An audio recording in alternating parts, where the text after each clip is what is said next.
promise you that I learned more than our speaker by just watching and listening to Kenya kind of work her magic in our coaching sessions. She is incredibly intentional about the way that she holds space, and in observing her process, I realized that I'm sometimes a little too quick to offer my idea or opinion, but Kenya waits. It's like this quiet superpower. She asks these questions that are like stepping stones, sort of gently guiding you towards your own clarity. And she's the coach that they bring in when speakers are kind of stuck and they can't quite figure out how to say what they want to say. And Kenya comes in and she does not give them any answers. Like, she is absolutely ruthless in her belief that you have all the answers that you need and that you just have to own your story. And she doesn't impose her vision. She like helps you discover yours. And I think that that's where her creativity shines, because she has this ability to really see people and to imagine their growth before they can even see it themselves. And she brings that sort of intentionality and that imagination and strategy into every room she's in, whether she's leading the advisory board for a Fortune 100 company or South Carolina's very first minority business accelerator. The woman's professional bio is absolutely stacked. She was recently recognized by Trident United Way as the 2025 Role Model of the Year for all of her work in community and her commitment to equity and supporting long-term social impact.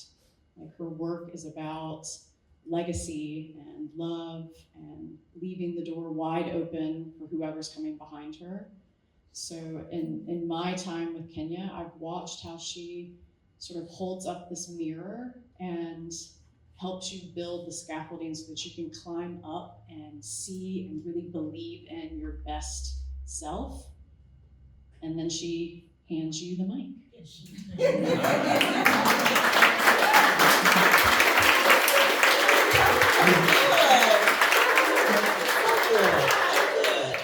That was so good, thank you. Amazing. I was like, oh, she's saying that about me? Well, good morning, everyone.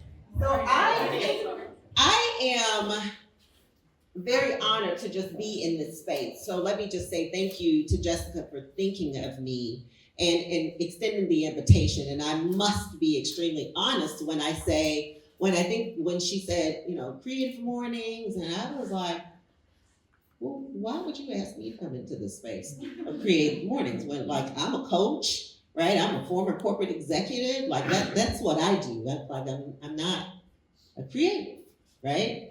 And then so, of course, talking to her, and my son is definitely a creative, and my son was like, Mom, you're totally a creative, right? And so what I've done today is she asked me to to give you guys a quick talk or speech. So it's not a talk. I can't call it a talk because the people that I've coached in TED would be like, you got too many papers for that to be a talk. So it's definitely my way to stay focused and really bring meaning forward about mentorship, because it's one of the things that I think is so important to the elevation of others. I think it's important for everyone that stood up here before me, when we're talking about doing things in community and when we're talking about making meaningful change, mentorship must be a part of what we do. And so I prepared to approach our conversation today in two ways. And I'm going to start out because I did take a stab at writing a poem. Because I was like, no, I can't get up there and not do anything creative. So I gave it a try. And then I'll tell you a little bit about my journey. How's that sound? All right. So here's the deal. Anything that resonates with you, y'all know how to do this? If you don't know how to do that, it works fine. You're going to see papers flying, because I'm going to be moving papers out of my way, but just go with me. How about that?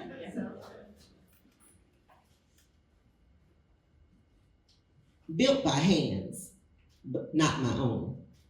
I stand here today not as a woman who made it alone, but as one built by hands, not my own. Mentorship, it's not a job title.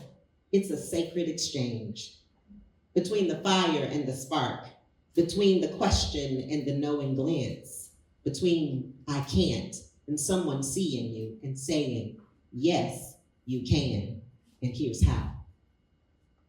It's the phone call we didn't expect from the room you didn't know you were being talked about in. It's the voice that says, you're ready, even as your knees are shaking. It's wisdom passed like water. No strings, just substance. It's someone seeing the light in you when all you can see is fog. Mentorship is not always formal. It might come in the form of a hard truth, a hand on your back, or a text message that says, keep going, I see you.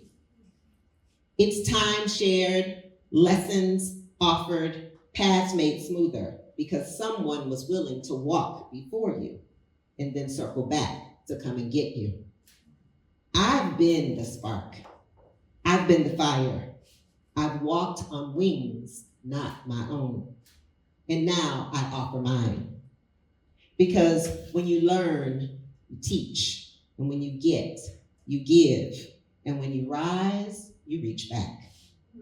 And that's the power of mentorship. And this is where my story begins.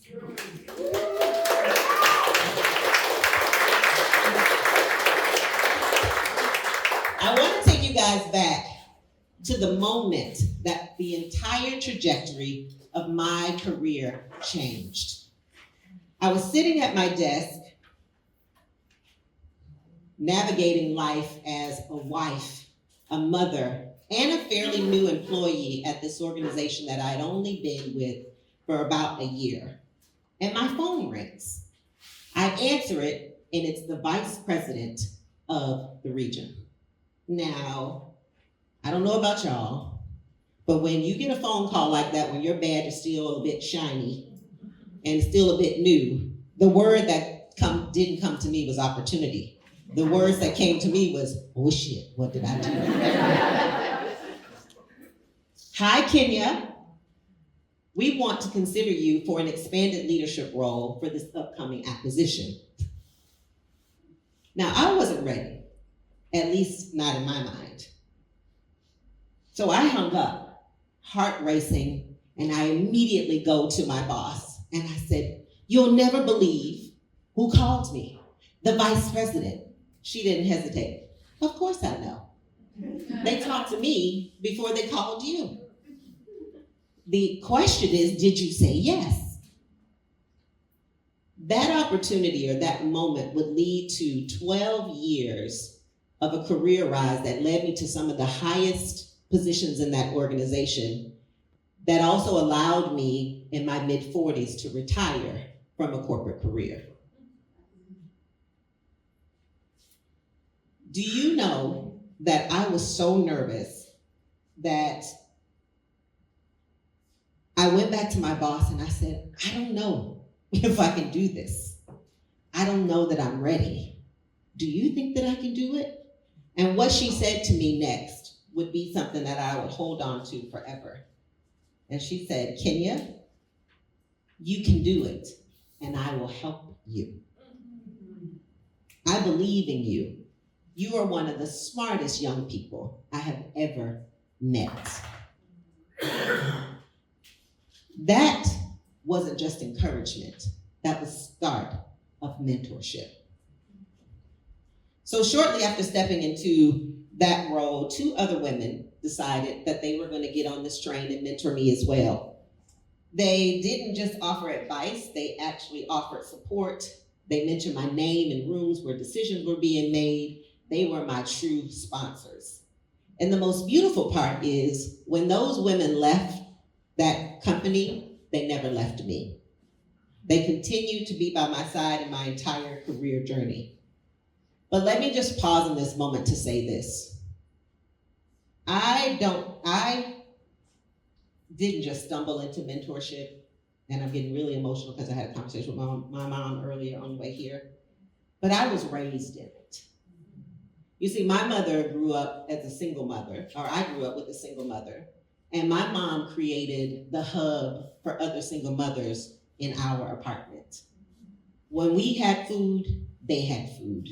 When she had knowledge, they had knowledge. And so she was a mentor to many of them without the title. She just did the work. And so when it became an opportunity for me to grow my career, and it became an opportunity for me, I already knew the assignment. And I understood what most people are still trying to figure out about mentorship. And it's this, that mentorship is actually not a ladder. It's a bridge. Because a ladder says, climb like me. A bridge says, come across, and I will come and meet you. Fast forward to the moment that I met this young woman named Candace. I saw something in her. She was brilliant, she was resilient, she was a natural leader. She was a young mother in the call center that I was running. And so I approached her and I said, you ever thought about being a leader? And she looked at me like I had 3 heads. Because she was really happy living the life that she was living, but I saw more in her. And so after a little bit more nudging and the help of another woman, she decided to go on this leadership journey with both of us. And where is she today? Today, she runs her own call center within a Fortune 100 company. Mentorship was the bridge that created that opportunity in her life. Now you may be thinking, well, Kenya, you're a coach now. You do this for a living. Yes, but here's what I'll tell you. I've mentored in every role that I've ever been in because mentorship is a part of leadership. I believe that if you are leading and you are not making other people better, what are you really doing? Mentorship is not just about giving advice. It is about showing up consistently. It is about believing in someone when they don't believe in themselves. It is about holding space for their growth and, yes, for their mistakes. And now after mentoring, after doing one-on-one coaching, after being an executive in corporate America, I knew that it was time to create space where mentorship was more than just a moment, but that it was a movement. And that's how what I've created called the Power Tribe was born. A space that I curated with women of color, for women of color, leaders who are in business, community, and public life. They're high visibility, they're high impact, and often in high isolation. And because of what I know, I think I just turned the mic off. Because of what I know, even when we get to the table, even when we get the title, even when we're leading the teams, we still need space to be seen and get poured into. And so for women of color in the Power Tribe, it's that moment that we get to say, I don't have it all figured out. And then someone says right back at us, me neither, but we'll figure it out together. Because what we do in the Power Tribe is we coach, we cry, we support, and we grow together.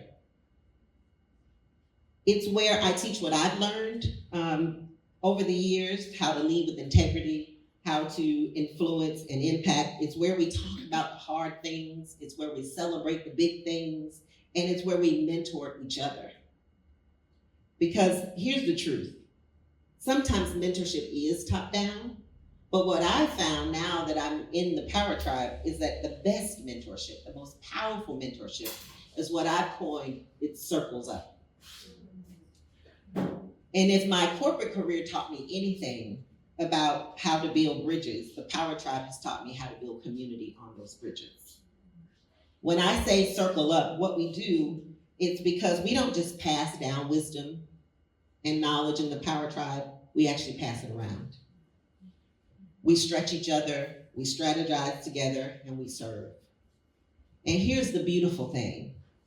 First of all, let me just say out loud how God just gives gifts and moments. because one of the people that's in the Power Tribe is in this room today, and she is the CEO of Big Brothers Big Sisters, Miss CJ Carter. And the reason I know that it's working is because women in the Power Tribe have stepped into some significant executive leadership roles, case in point. Some have run for state elective offices, so not just talking about change, but getting in and being a part of change. Others have built businesses together, realizing that we can go further together than any one of us, that our missions can be aligned and we can do big things in this world for others and for ourselves. We're serving on boards. We are sharing, changing policy. We are funding change. And we're doing it all with grace, grit, and community. And that's what happens when mentorship becomes a culture. That's what happens when you circle up instead of climb ladders. So no, mentorship isn't something I used to do. Mentorship is who I am. And the Power Tribe is the proof. There's a reason that mentorship sticks with you. I think about all the people that have mentored me and all those that I have mentored. And it's not about what they said to me over the years and what I've said to others, but it's about how you make people feel. And I know for me, my mentors made me feel capable. They made me feel seen. And they made me feel like I could do anything that I set my mind to. Because that's what I think really great mentors do, is they do this one word really well, care. And so if you are a mentor, or if you aspire to be a mentor, which I hope you really do, I want you to understand that when I use the word care, I'm not talking about the niceness care. I'm talking about what I like to call radical, intentional, sacrificial care. That is the care that builds confidence in other people. That is the care that helps you navigate hard spaces. And that is the care that shows you what's possible in you when you can't see it for yourself. So what I'll leave you guys with is this. Every time I think about mentorship, I reflect on 3 Bible verses and a quote that's kind of been my North Star in mentorship. Luke 12, to whom much is given, much is required. So as you are given opportunities, as you are seeking opportunities, the question is, how will you pay it forward? And what I always tell people that I mentor is I chose you, now you choose too. The second one is Romans 8:28. And Romans 8:28 tells us that all things work together for the good. And I like to add, including the hard lessons. And then Proverbs 27:17 that says, iron sharpens iron, and we sharpen one another. And that's the essence of what we're doing when we sign up to be mentors and to be mentored, is that we are sharpening and strengthening one another.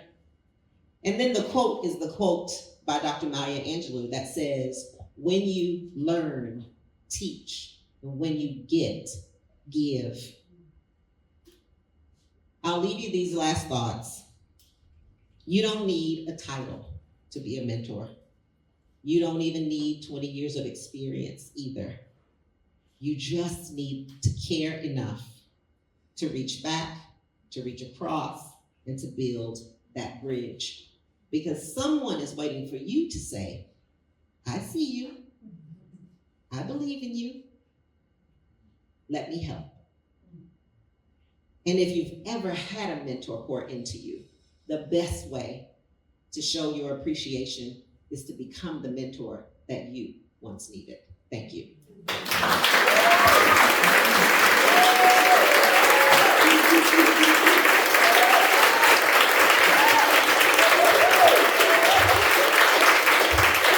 Y'all, let's just tack on 5 more minutes.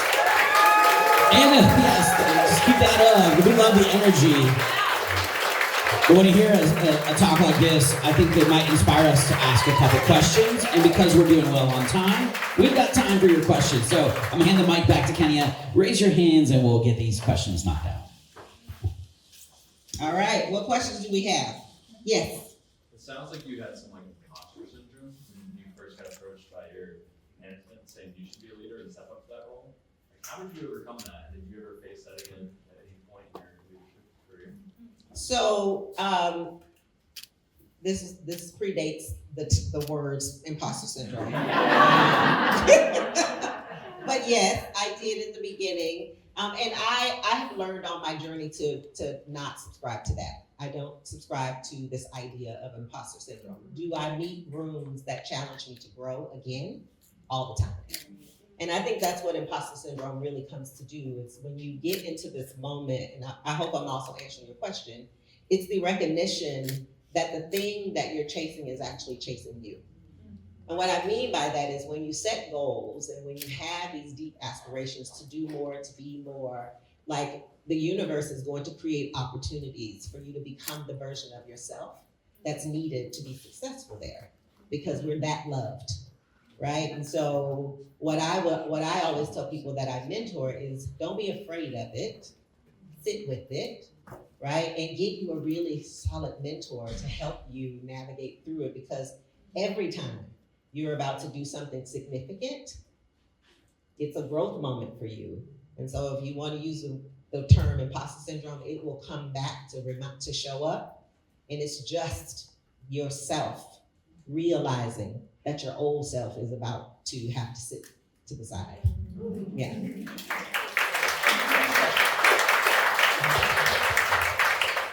Any other questions? All right. One more time for Kenya. Y'all, sometimes Creative Mornings just gets you fired up and sends you out, and I think a lot of